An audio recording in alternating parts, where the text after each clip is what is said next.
and even talk. In fact, you forgot your good deeds. It's like they're not there. You're focusing on your shortcomos. That is sincerity. When you find yourself, all you focus on shortcomings, you did qiyam, you donated $1,000, you did so many good things. It's not like you're constantly thinking about it. No, you start saying, no, I have other things. That is sincerity. But when you start dwelling on the good things that you did, it makes you lazy, and it makes you hopeful that you're going to Jannah, and you have no idea if it was accepted or not. So the person constantly needs to balance himself, not rejoicing a lot all the time, and not despairing a lot. I'm not saying that when you do good, don't feel happy. Feel happy, but don't stay happy all the time and forget that you have shortcomings and all of that. Hasan al-Basri rahimahullah يقول حقيقة حسن الخلق بذل المعروف وكف الأذى وطلاقة الوجه. The definition of good manners is to do good to people and to not harm people and to look presentable when you talk to people, your face. You know how sometimes people so frowning as if you're entering a war with the person and you're talking to them, it's like, come on, relax a little bit. Even when they want to advise you, sometimes when someone wants to advise you or give you something, talk something good, they come in a tone that is harsh and no smile. You know, in da'wah, brothers, you will never succeed if you don't have a smile and you don't have a style. Smile and style to attract people first, to listen to you. If nobody listens to you, it doesn't matter how knowledgeable you are. Anger is not going to bring people. Wallah, it will not. It will not. Yes, you might tell them this is haram, but they're not going to come, oh, astaghfirullah, thank you. You might find one person who's really fearful of Allah subhanahu wa ta'ala, accept it, but most people will not take it. وَإِنَّكَ لَعَلَى خُلُقٍ عَظِيمٍ. You know, we have the experience of the Prophet sallallahu alaihi wasallam and other. When some man comes and says, Ya Rasulullah, إِذَنْ لِي بِالزِّنَا, O Prophet of Allah, allow me to commit fornication. And then Prophet Muhammad ﷺ takes his time, he seats him, and he starts asking him questions and giving him answers and everything, leading him logically to understand what he's asking for is bad.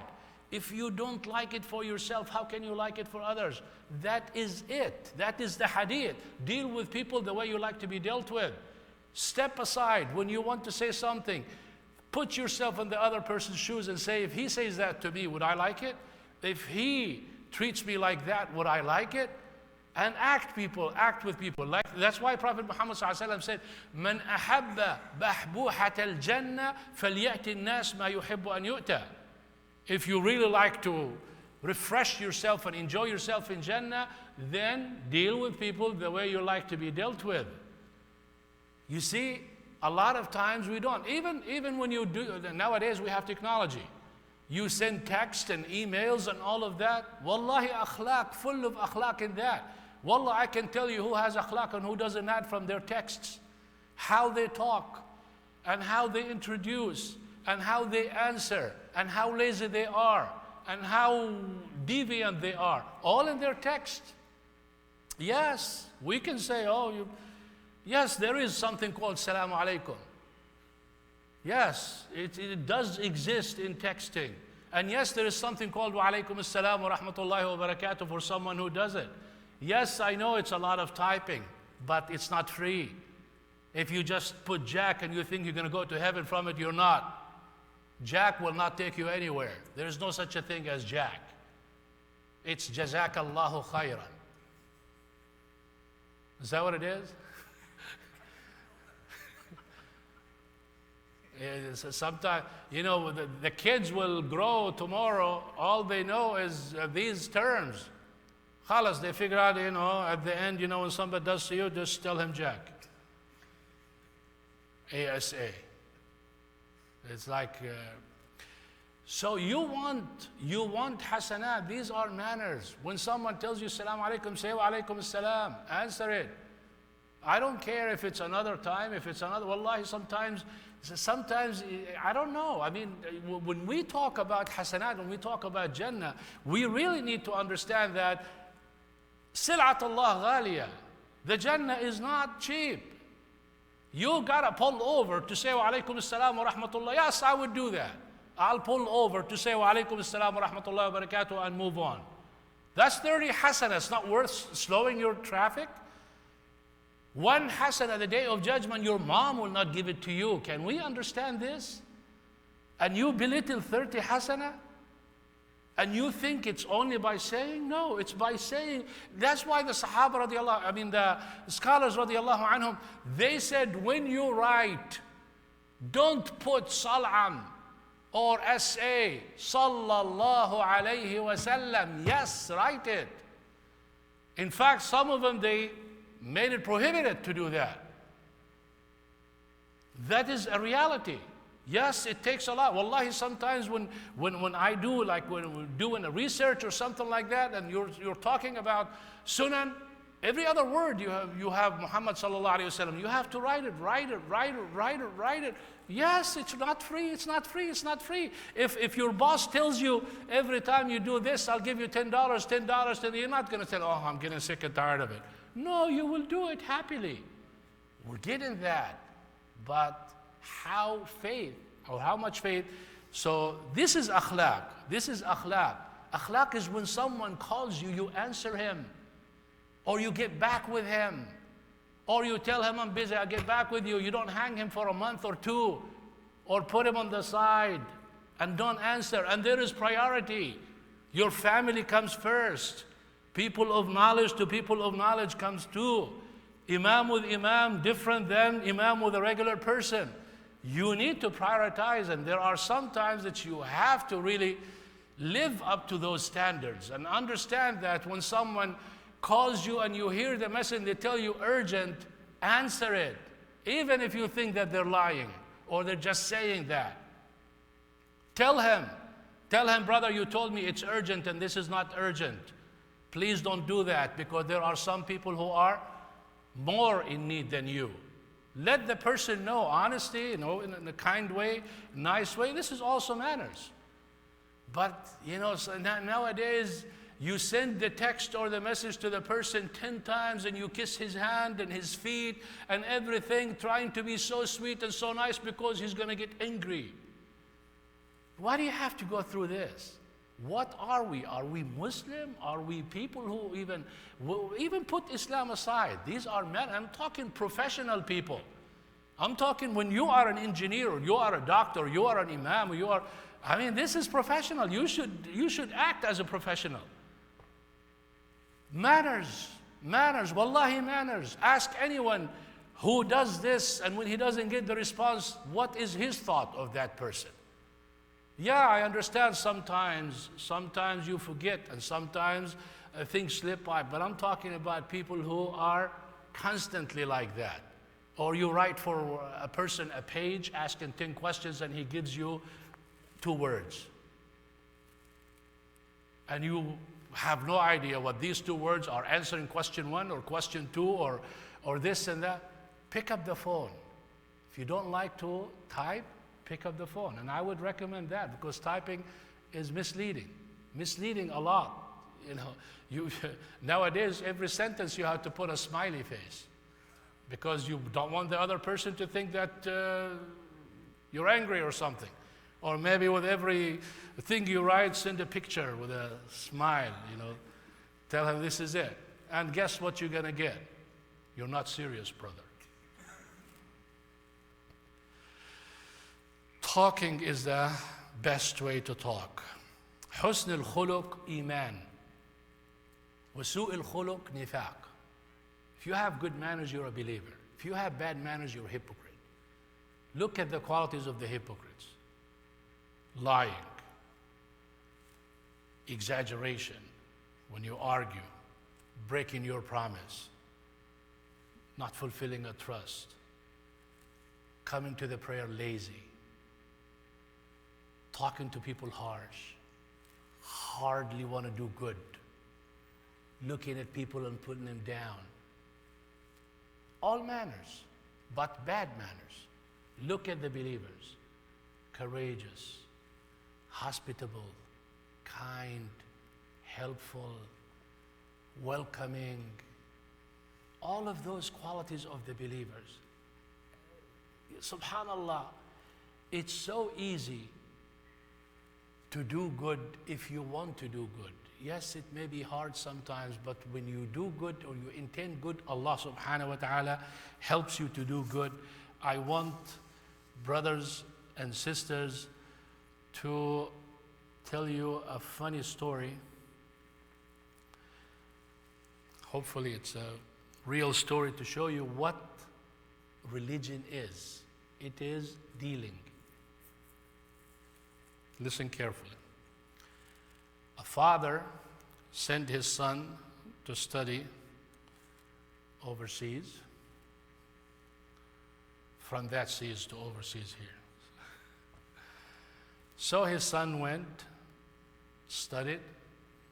He married to a nurse who's non-Muslim.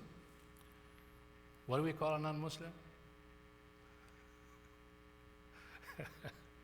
Kafir, right? So she is what? Kafira. You know female and male Arabic, brother? Okay. So he came back home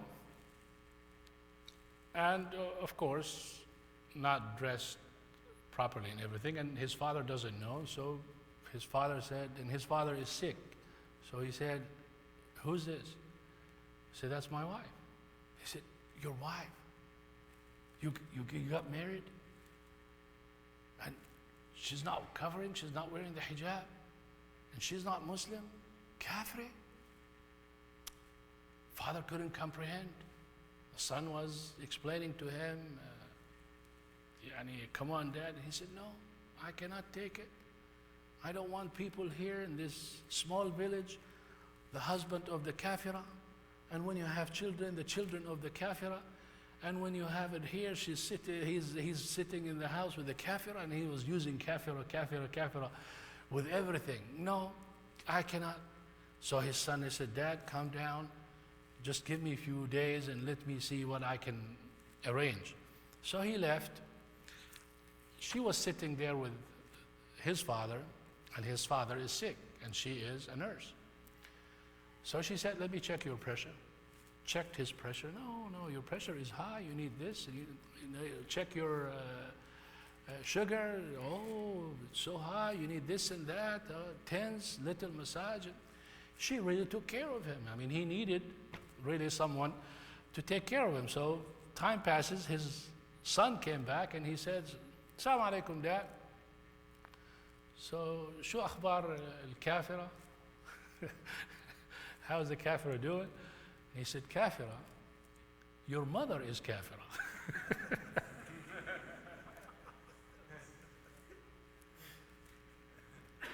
Astaghfirullah, right? Deen mu'amala. He received good treatment from a non-Muslim, made him like it more than his own wife. And of course, when we talk about kafir, you have kufr, not makes you a disbeliever, kufr ni'mah. He has a ni'mah, which is his wife, and who was not taking care of him, and this lady took care of him. So because of the treatment, it changed his mind. The same thing when you are involved in da'wah. Look at the number of the people who entered Islam. How? It was manners. Manners. All the people who entered Islam in Indonesia and Africa and Hind and all of those, manners, tradespeople. What does a tradesman have? Except being honest when he buys and when he sells and when he greets and all of that. Look at yourself going and dealing with someone who welcomes you and who smiles at your face and thank you, good words and such, how you like to go there.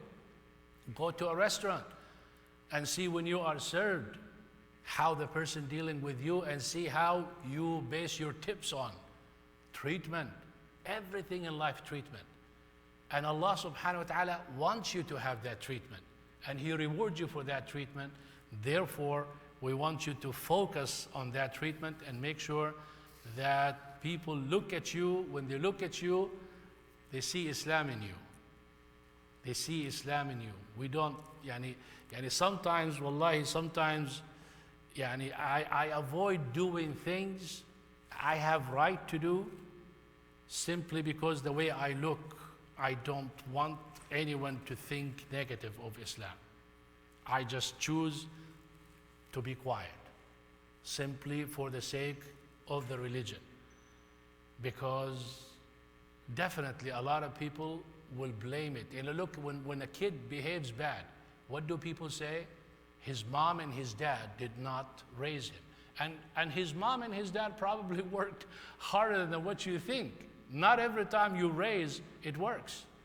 Prophet Nuh alayhi salam raised his son for God knows how long, died as a kafir. So, but the point is, people attack the source. Where did the son come from? From this house. That means his parents not do it. Who is this guy? Muslim. That means Allah subhanahu wa ta'ala's teaching in the Quran are not right, or not doing that. Look at the acts, the terrorism and all of that. Every vicious act done, who is blamed? Islam. It's not the person. It doesn't matter how deviant the person is. It doesn't matter even if he is just Muslim by name. Without any acts, they come to Islam. This is not fair, of course, but don't be contributing to that by not having good manners. We ask Allah subhanahu wa ta'ala to grant us the good manners, and we ask Allah subhanahu wa ta'ala to gather us, inshallah, with the Prophet Muhammad sallallahu alayhi wa sallam and the companions and the righteous people. Ameen. Ya Rabbil Alameen. جزاكم الله خيرا. سبحانك اللهم وبحمدك نشهد أن لا إله إلا أنت نستغفرك ونتوب إليك. والسلام عليكم ورحمة الله وبركاته. السلام ورحمة الله وبركاته. خليك يا رب. والسلام ورحمة الله. حياك. شو يا شيخ.